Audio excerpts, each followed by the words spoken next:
ತ್ರಿಭಾಷಾ ಸೂತ್ರಕ್ಕೆ ಮಹಾರಾಷ್ಟ್ರದ ಸರ್ಕಾರ ದಿಢೀರನೆ ಬ್ರೇಕ್ ಹಾಕಿದೆ.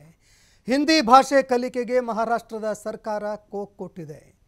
1ರಿಂದ 5ನೇ ತರಗತಿವರೆಗೆ ಮರಾಠಿ ಇಂಗ್ಲಿಷ್ ಮಾತ್ರ ಕಲಿಸೋದಕ್ಕೆ ಈಗ ಮಹಾರಾಷ್ಟ್ರ ಸರ್ಕಾರ ನಿರ್ಧಾರ ಮಾಡಿದೆ.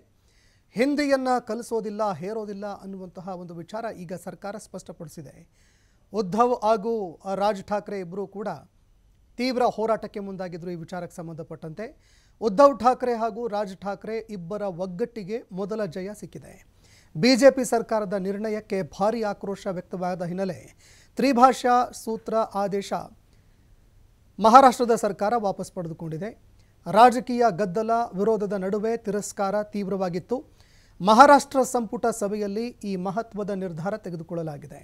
ಒಂದು ಸಮಿತಿ ರಚನೆ ಮಾಡೋದಕ್ಕೂ ಕೂಡ ಮಹಾರಾಷ್ಟ್ರ ಸರ್ಕಾರ ಮುಂದಾಗ್ತಾ ಇದೆ. ಶಿಕ್ಷಣ ತಜ್ಞ ನರೇಂದ್ರ ಜಾಧವ್ ಅವರ ನೇತೃತ್ವದಲ್ಲಿ ಒಂದು ಸಮಿತಿ ರಚನೆ ಮಾಡಲಾಗುತ್ತೆ.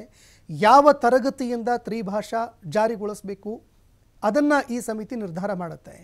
ಈ ಸಮಿತಿ 3 ತಿಂಗಳಲ್ಲಿ ಅದನ್ನು ಶಿಫಾರಸು ಮಾಡುತ್ತೆ ಅಂತ ಸಿಎಂ ಫಡ್ನವೀಸ್ ಹೇಳಿದ್ದಾರೆ.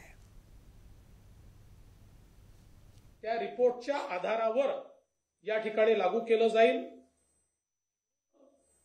16 मंत्रिमंडळाच्या बैठकीमध्ये आम्ही याच्यावर सांगोपांग चर्चा केली आणि आम्ही असा निर्णय केलेला आहे की त्रिभाषा सूत्राच्या संदर्भात ही भाषा कुठल्या वर्गापासून लागू करावी, ती कशा प्रकारे करावी, कुठली करावी, काय मुलांना चॉईस द्यावा याचा निर्णय करण्याकरता राज्य सरकारच्या वतीनं डॉक्टर नरेंद्र जाधव यांच्या नेतृत्वात शत्रु कहना थोड़ा शायद ज्यादा होगा, लेकिन उनके ये गुलाम है क्या?